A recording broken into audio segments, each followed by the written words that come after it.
पदरी 6000 कोटी रुपयाचा एलिव्हेटेड रोड तयार होतोय।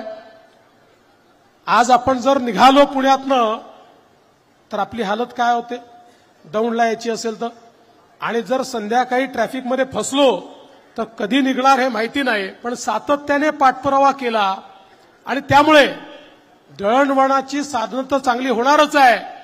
पण राहुल दादा, तुम्ही जी एमआयडीसी इथे मागताय ती एमआयडीसी तर मी देणारच आहे, पण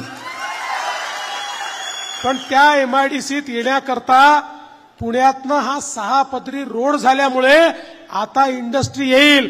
कारण अलीकडच्या काळामध्ये इंडस्ट्री आम्हाला म्हणायची, पुणे जिल्ह्यामध्ये कुठेही जायचं तर आता रस्त्यावर इतकं कंजेशन आहे की आम्हाला पुण्यातनं पोचता पोचता नाकी 9 येतात।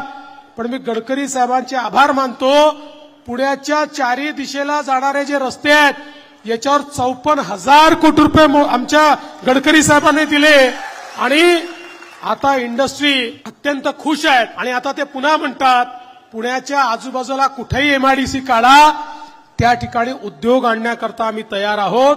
आणि म्हणून मोठ्या प्रमाणात हे काम दादांच्या माध्यमातून होत आहे।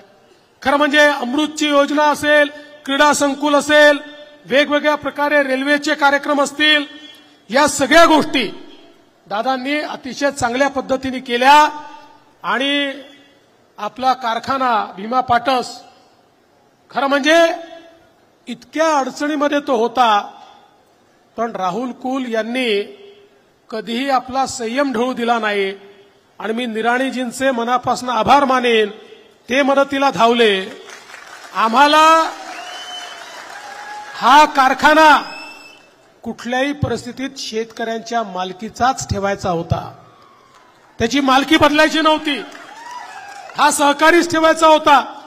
आणि म्हणून राहुल दादांनी जे प्रयत्न केले, मी तुम्हाला खरंच सांगतो, मागच्या वेळेस आलो होतो तर माझे केस जास्त दिसत होते, कमी झाले थोडे, हे यांच्यामुळेच। या कारखान्यापायी यांनी माझ्या केसांवर असा घाला टाकला। रोज कारखाना, सकाळी कारखाना, संध्याकाळी कारखाना, दुपारी कारखाना, खाताना कारखाना, झोपताना कारखाना। मी म्हटलं बाबा एकदाच करा, आणि मला अतिशय आनंद आहे ज्या पद्धतीनं पुढे चाललाय। मी आज भाकीत करतो पुढच्या काळातला या भागातला सगळ्यात चांगला कारखाना हा असणार आहे। जे करायचं ते उत्तम करायचं,